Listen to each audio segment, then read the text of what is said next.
In the name of God, the gracious, the merciful, we give him praise and thanks for his mercy and his goodness to the human family.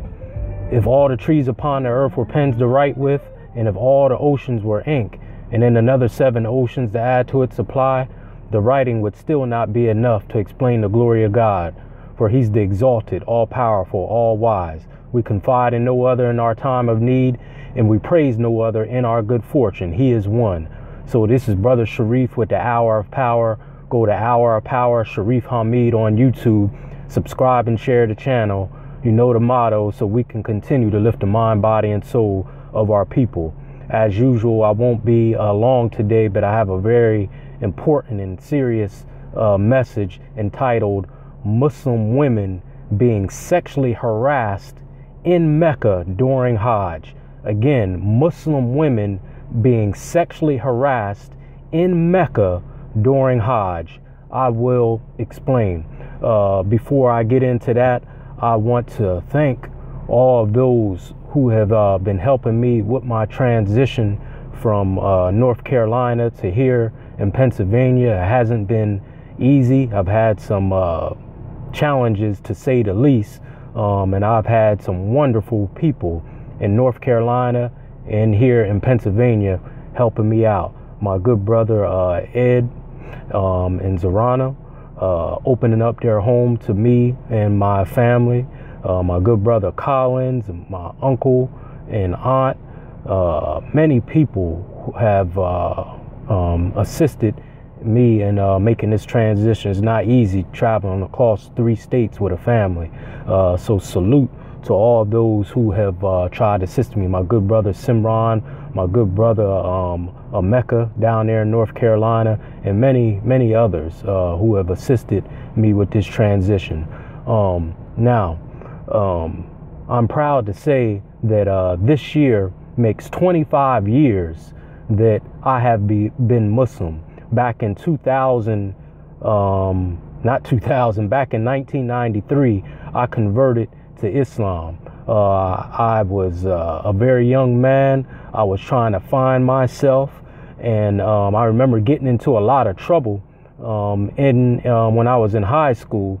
Not nothing real serious, but I was getting in trouble, mostly bucking heads with the racist teachers that were at the school. And I remember getting sent to what we call the rubber room there in Pennsylvania at York High. And it was a room, all you could do is look straight ahead. You either had work you had to work on, you couldn't talk, couldn't look to the left, couldn't look to the right. All you could do is do work and be silent. So of course the teacher didn't give me any work because they didn't give a damn about me. So I'm sitting there looking crazy, and the guy in front of me, the young man in front of me, he was about to be discharged from the rubber room or internal suspension, and he had a book of the Most Honorable Elijah Muhammad. Of course, at that time I didn't really know who he was. I had heard of him because my dad was Muslim, was in the nation when Malcolm X was alive, but of course I was just a baby at that time, so I really don't remember it. And of course Minister Malcolm was already gone by the time I was born, so my dad would go see Louis X, which we know as Minister Farrakhan now, but I really didn't remember. So he had a book of Elijah Muhammad. I say, man, give me that book, let me read it.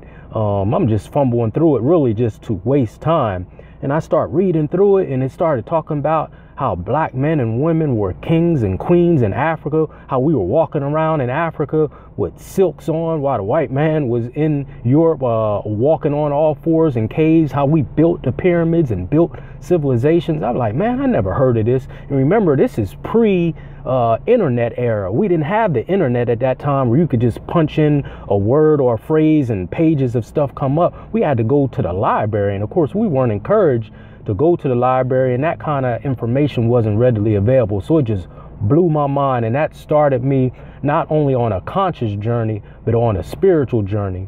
And then my good brother Abdul and his family with his wonderful parents, brother Salim and sister Shaida, I used to go to their house and watch them how they interacted as a Muslim family. And eventually in 1993, with their guidance and encouragement, I became Muslim. Many people may say, I don't agree with that, but that's what worked for me. That's what saved me from the streets, because if it wasn't for that, and if it wasn't for my father, I may be in the streets, I may be in jail, I may be on drugs, alcohol. I don't know what I would be, but I wouldn't be where I'm at now. I still need some work, but I'm much more developed and God conscious, so to speak, because of my conversion to Islam. I haven't had an alcoholic drink in over 25 years. I've never smoked a cigarette. I tried to smoke one time. I took a puff of it and damn near choked. And I said, I'm not doing that. I've never smoked no weed. Again, I haven't had alcohol in over 25 years, and I'm only 44 years old. I try to respect women. I'm not going to steal from you. I try to respect people. I try to help people. So I have to lend that to my conversion to Islam. So that's what works for me. I respect other people's belief. I respect other people's religion and way of life. That is just what works for me. And me reading that book also gave me more spiritual, not spiritual, but cultural awareness, who I am as an African, learning about the contributions of Africa. Because a lot of times Muslims will become Muslim, but then they forget who they are, try to start acting like Arabs and other people who they're not, and forget that they're black. You're black before you're Muslim. That's something a lot of times that comes along later. So I had a dual awakening, so to speak, spiritually and culturally. So that is my story. Now to the topic at hand. Muslim women making claims that they have been sexually harassed at Mecca and Hajj. Mecca is the holiest city in Islam. It's in the East. I don't like saying the Middle East, because like our good brother Dr. Khalid taught us, there's no such thing as the Middle East. If there's the Middle East, then where's the Middle West, the Middle North, and the Middle South? There's no such thing. That area that we see over there with Muslims and many other different cultures and ethnicities, that is Africa. That is Africa. Ain't no such thing as the Middle East. It is Africa. So I just say the East. But Mecca is the holiest city over there. It's the birthplace of Prophet Muhammad, and one of the most revered mosques over there called Masjid Haram. I think I'm saying it, not haram meaning the forbidden thing, because that we say in Islam, if something is forbidden, we say haram. So it's a mosque over there that's very sacred over there, and it's the birthplace of Prophet Muhammad, and it's one of the 5 pillars of Islam. The first pillar being belief that there's one God and one God alone. The second pillar, prayer. The third, charity, or some people call it zakat. The fourth, psalm, or not psalm, but fasting, or some people call it the holy month of Ramadan. And the fifth, which is the topic we're talking about today, if you can make it, if you can afford it, Muslims is supposed to make the holy trip to the city of Mecca, the house where Abraham built, the first house built for worship over 5,000 years ago, the prophet Abraham. It's like a cube there, and we circumvent there 7 times in honor of Abraham's wife, Sarah. That's a whole another story that people who well more knowledgeable than me can explain. But we're supposed to go there at least once in our life. They have this ceremony where Muslims all around the world come there. You leave off your garb, your clothes. You have a long garb, a sheet around you. So you could be standing next to a king, a queen who's worth millions of dollars. You would never know it because everyone is dressed the same. Or you could be standing next to someone who's almost homeless, almost has nothing. But you will never know it because everyone looks the same. Blacks, Africans, Egyptians, people from Yemen, Russia, any ethnic background is there. It's nothing like it in any other religion. 1 to 2 million people gather around this cube in Mecca, and it's called Hajj, the pilgrimage. Minister Malcolm made this this pilgrimage. If you look at the movie Malcolm X, you could see where he made the pilgrimage there, and it changed his It changed his thinking. It gave him a better understanding of what Islam is.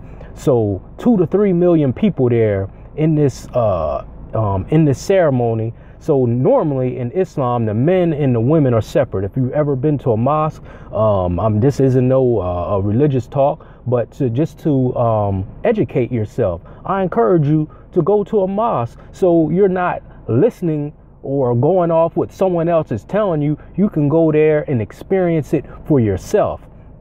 So at a mosque, the women are on one side or on one part of the mosque, and the men is on another part. Not for sexist reasons, but so you can concentrate on God. Because if you have a woman next to you, or your wife next to you, or an attractive woman, she has perfume on, that may take your concentration off of what you're there for, which is God consciousness, and get yourself closer to God. Or if an attractive man is there and he has some cologne on, or he attractive to the woman, that may take her attention away of why she's there, which is to get closer to the Most High. So normally men and women in Islamic settings are separate, but at Hajj, when we go there that one time a year, then it's a lesser Hajj, so to speak, called Umrah. It's a lesser Hajj. But at Hajj, 1 to 2 million people are there. Very crowded. I've never been to Hajj. I plan on going at least once in my life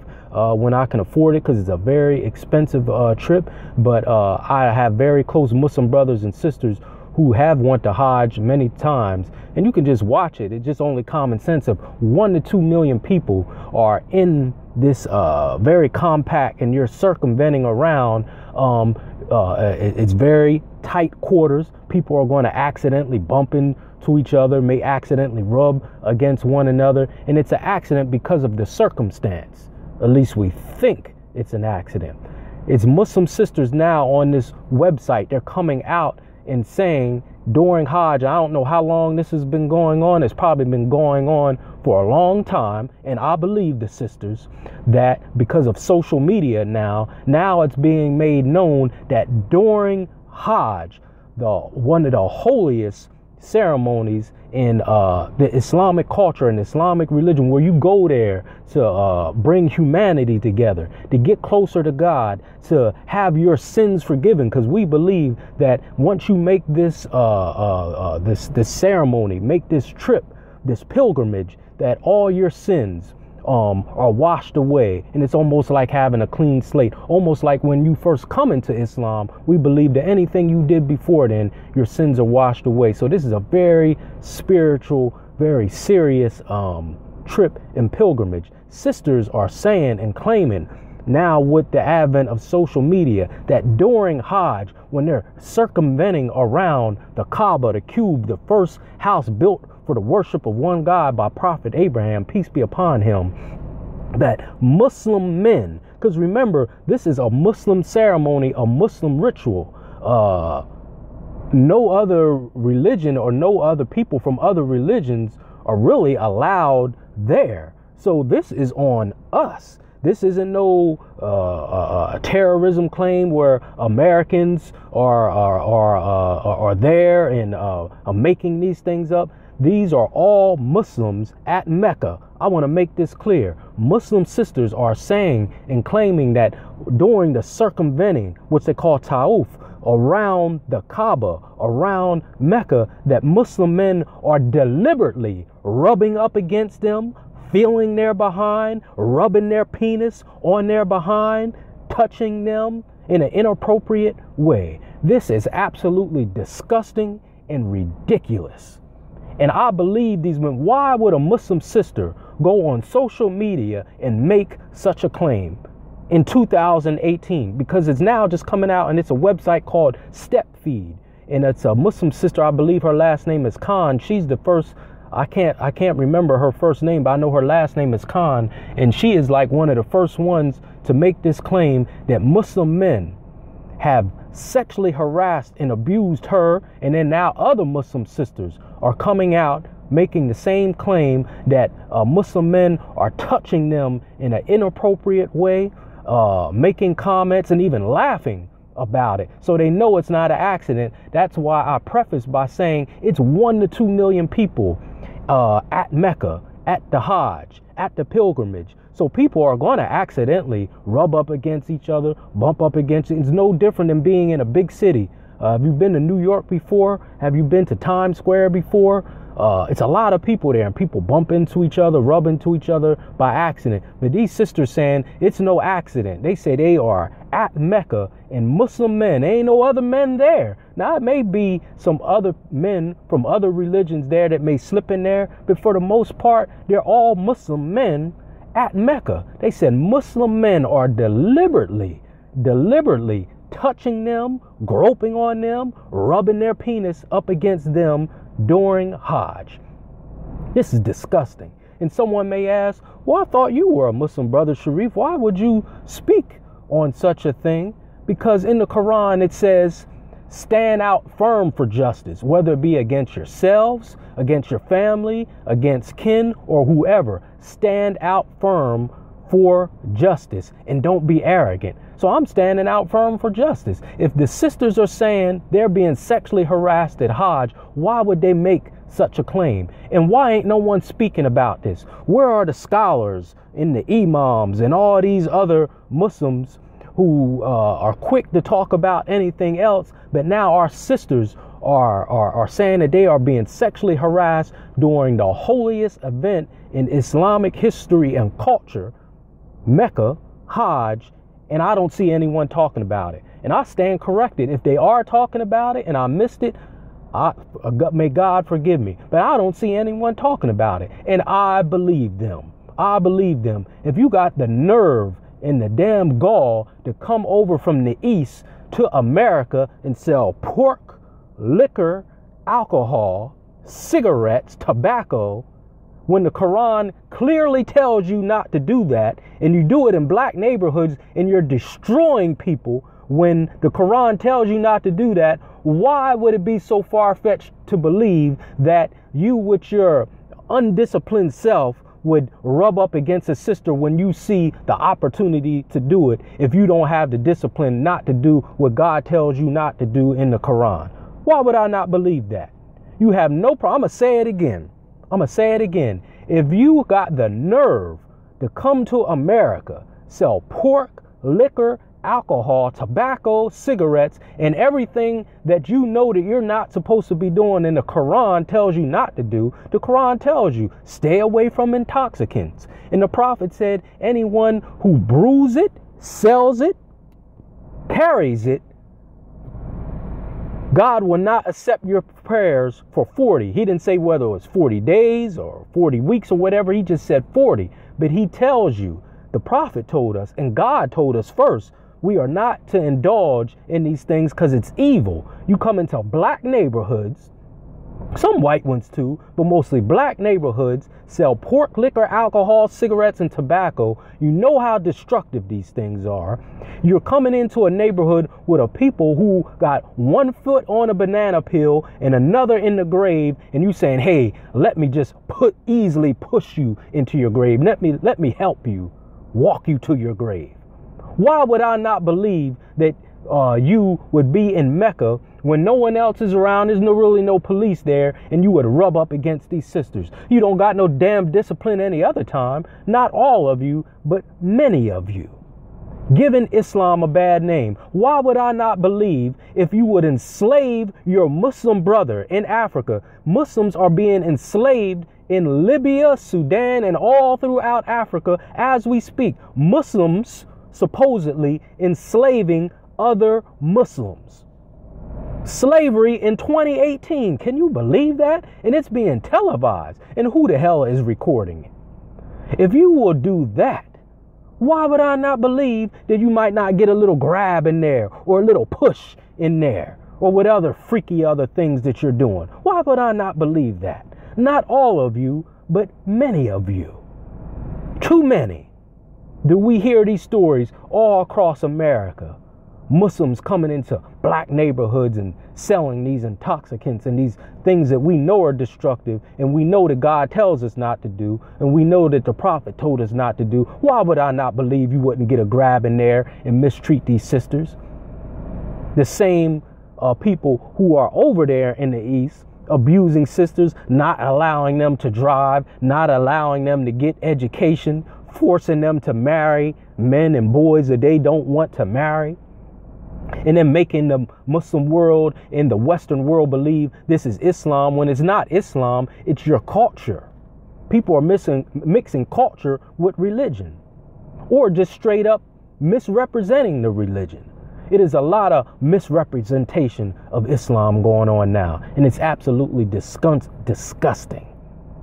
Because I'm a Muslim, but I'm a black man too. But I'm a Muslim, and it's a lot of misrepresentation of Islam going on. Selling this pork and alcohol and liquor and enslaving Africans. I talked to an imam. I'm not going to say where he's from and where I talked to him, but I talked to him.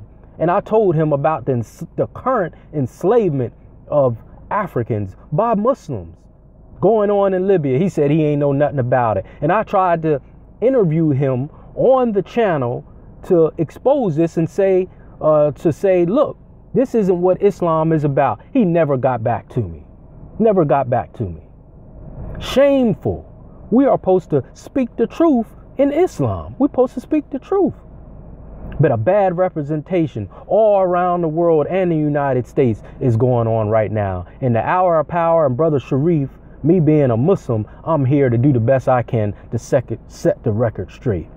I am very close with people in the conscious community, people who are trying to reconnect with themselves and reconnect with Africa and lift the consciousness of our people. And I agree with Pan-Africanism. I agree with it. And a lot of them, historically and for a long time, have been very upset with Muslims. They say it's no better than the Christians who enslaved us during the transatlantic slave trade. They talk about the sub-Saharan slave trade before the transatlantic slave trade, Arabs enslaving Africans. And this is true history. I can't deny it. And things like this going on, Muslims enslaving other Muslims in Africa, Muslims coming to America, treating us the way they do, selling pork, liquor, and alcohol when the Quran clearly tells them not to do that, mistreating other Muslims in the mosque. How can I argue with them? How can I argue with them? It is very shameful. But I'm here to tell people who may want to know about Islam. I just talked to a sister the other day, and she said she was in a relationship with a Muslim brother. They were trying to get to know each other, and she was Christian. And I was just trying to explain some things to her, about Islam. We have to do better.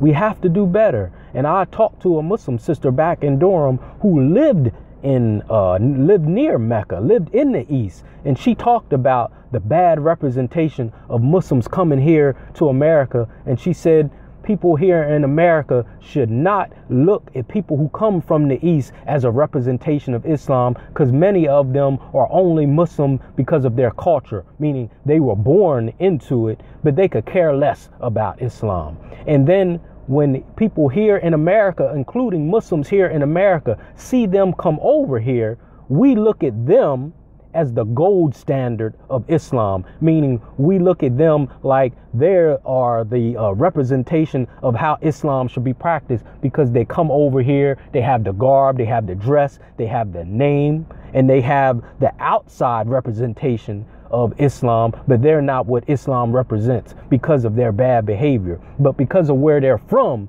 people say, well, they're Muslim. That's how we're going to look at them as the gold standard of Islam. They ain't the gold standard. Because like the sister explained to me, many of them are only Islam through, in Islam or Muslim through culture, meaning they were born into it. No different than here in America. A lot of people are born into Christianity, but very few are actually practicing it. Or they only go to church because their mother and their grandfather were Christian. But how many are actually practicing it? How many are actually following the way of Jesus? Was Jesus an alcoholic? Did he take drugs and smoke weed and cuss each other out and all the ignorant things that we see? Is that the gold standard of Christianity? So it's the same thing in Islam. When we see those people come over here, not all of them, but a good many of them, they're not the gold standard of Islam. They're not what Islam represents. If anyone want to know what Islam represents, it's two sources: the Quran and the life of Prophet Muhammad, or the Arabic word for that is Sunnah, which is Arabic meaning which is Arabic for the way of Muhammad, the Sunnah of Muhammad. If anyone wants to know what the gold standard is, that's God first, the Quran, and the life of Prophet Muhammad. And the Arabic word for that again is Sunnah, which means the way, the Sunnah or the way of Muhammad. That's the gold standard. Not me, not any of these leaders or supposed leaders that you see, and certainly not some of these people coming over here setting up stores, all these gas stations and restaurants and stuff, selling liquor, pork, and alcohol, which we're not supposed to do. You don't got to be a rocket science or a scholar to know that. We are not supposed to be indulging in those things and destroying other people. And we definitely are supposed to protect our women. No matter where our women go, they should feel safe and protected. Matter of fact, wherever any woman goes, they should feel safe and protected. Wherever any woman goes, anytime I address our sisters, and anyone that knows me knows, I speak to them and I address them as a queen. And most important, I treat them as a queen, no matter what color they are. I don't disrespect women, but I put Black and Latino women at the top, because that's who I interact with. I don't disrespect anyone. Ain't no one walking this earth can say Brother Shareef disrespected them, especially not no woman, not on purpose. And if I did, I'll be man enough to apologize and set the record straight.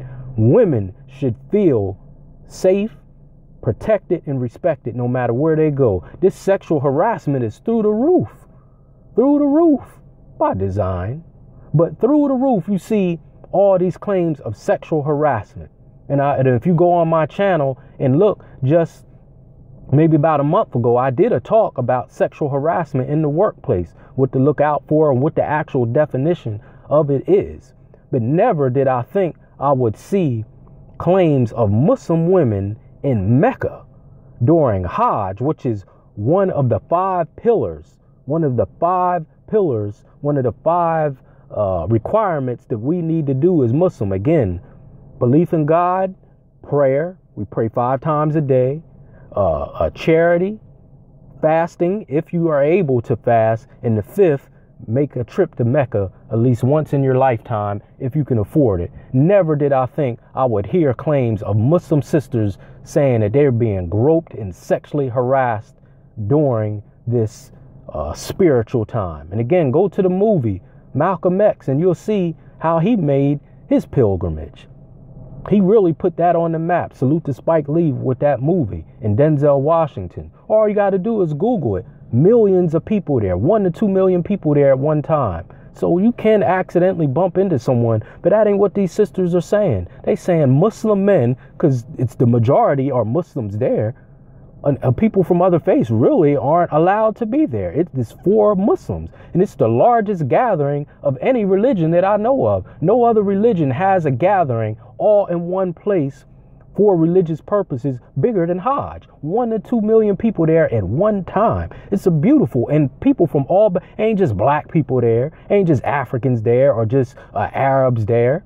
It's people from all backgrounds, all ethnic groups, white, black, Chinese, Asian, you name it, they're there. It's a very spiritual time. And for women to be making these claims, and I believe them. Why would they go on social media and make such a claim? Some of these sisters' safety can actually be in jeopardy by them going on social media and making these claims. Why would they do such a thing? I believe them 100%. And I'm going to say it again. If you got enough nerve and not enough discipline to leave your country, come to another country, when you know what the Quran says, when you know what God says, and you know what the Prophet says, and sell pork, liquor, alcohol, tobacco, and cigarettes, and you think nothing is wrong with it. If you don't have no problem with enslaving not only another human being, but your own Muslim brother whipping them, murdering them, just like we seen in the transatlantic slave trade. And it's all over the world for people to see. Why would I not believe that you wouldn't slip a little grab on there with another sister or grope and rub up on her, especially when there's no one around to really police that? It's 1 to 2 million people there. This is absolutely ridiculous. And I'm going to say this and then I'll be done, because I normally don't like going past 30 minutes. You hear these Muslims talking about who's Muslim and who's not. Because just like in Christianity, all Christians aren't the same. You got Baptists, you got Methodists, you got Lutheran, you got many different sects of Christianity. Well, it's the same thing in Islam. You have many different sects. You got Sunni, you got all different kind of sects of Islam. 73 different sects of Islam that you got. Sunni, Shiite, Nation of Islam, Wahhabi. You got all different kinds. Imam, W.D. Muhammad, Nation of Islam. And you got all these Muslims arguing with each other who's following it right. This group isn't following it right. This group isn't Muslim. That's not for anyone to decide. It's not for anyone to decide who's Muslim and who's not. But I tell you what, y'all take a lot of pride in putting down the nation and saying the nation aren't real Muslims. Okay, but I bet you if they were in charge of Mecca, I bet you their Muslim sisters wouldn't be being violated like that. So who's really following the prophet and who isn't? Are you following the sunnah of the prophet by coming over here selling pork liquor and alcohol? Is that the sunnah of the prophet, meaning the way of the prophet? Because again, the Quran clearly tells us not to indulge in intoxicants, and you have no problem selling these things. You have no problem enslaving another Muslim and a human being. Is that in the Quran? You're confusing people and you're running people away from Islam and giving us a very bad name by your bad behavior. Not all of you, but it's a good number of you that's putting a bad mark and a scar on Islam. So for those out there, I encourage you to go to the source. And the source is the Quran and the life of the prophet. Not Brother Shareef, not this leader, not that leader, and certainly not some of these people coming over here misrepresenting the faith. I don't know where I would be without Islam. It has changed my life, and sometimes I feel like it's all that I have. So I believe in it, and I know it has made a change in my life, and I know it's a beautiful way of life, but we have some knuckleheads that are making it very difficult for us, and it don't make it any better that you got this Western society creating panic when it don't need to be panic with this terrorism stuff. They're the ones that's the terrorists, enslaving people, murdering people, going to other people's land and stealing their natural resources. I'm talking about America now. I'm talking about European countries now. They're the real terrorists. So you have them misrepresenting the faith and causing this panic with this terrorism when it don't need to be. No one's bothering America. And then on top of that, you got people coming to America misrepresenting the faith. But again, they're not the gold standard. They're not the gold standard. Go to the Quran. Go to the life of the prophet. And then that will give you a better idea of how a Muslim should carry himself or herself. Not these people coming over here who were born into it, right? And they're just carrying Muslim names and Muslim garb. This here, this kufi here, that doesn't make me Muslim. It's how I carry myself, how I treat other people, and my God consciousness and my devotion to the Most High. That's what makes me Muslim, not this and my name being Shareef or some beads and all of that. That's all exterior, superficial stuff. So those are the sources you go to if you really want to know what Islam is about. But I pray that our sisters and women in general are safe and secure and feel at ease no matter where they go, and certainly at Mecca. I pray for the safety, the security, and the comfort of ease of women, no matter what your religion are, no matter where you are, no matter where you go, whether you're at work, your place of worship, especially, women should be safe, and we need to protect our women, especially Black and Latino women, because they're most unprotected, like Brother Malcolm said. So I went a little longer than I normally go, but I just had to put that out there. And I encourage Muslim sisters all around the world, especially those who have made Hajj, to continue to speak out on this atrocity of being sexually abused and harassed at such a holy place as Mecca and during Hajj. Keep speaking out, and the Most High God will protect you. That's in the Quran. Speak out firmly against justice, whether it be against yourselves, your kin, whoever. Speak firmly out against justice, and God will protect you. Keep speaking out. And brothers, if you are there, you should have your eyes peeled even more to make sure ain't no knucklehead misrepresenting the faith, disrespecting these sisters. Sisters should feel safe no matter where they are, especially at Mecca. This is absolutely ridiculous. So this is Brother Shareef with the Hour of Power. Go to Hour of Power, Shareef Hamid on YouTube. Subscribe and share the channel so we can continue to lift the mind, body, and soul of our people. Pray again for the safety of all women, especially our women, no matter whether they're in the workplace, at home. Domestic violence is through the roof. In the streets, a restaurant, and especially in holy places. Pray for the safety and the protection of our sisters. They should feel at ease and at peace. This is Brother Shareef with the Hour of Power. Subscribe and share the channel. I leave you in peace as I came. Assalamu alaikum to my Muslim family. Praise the Lord to my Christian family. Hotep to my Black conscious family. Shalom to my Hebrew Israelite family. And what's good to you, to my people in the streets. It all means peace. Thank you for listening. Continue to support the channel. Thank you.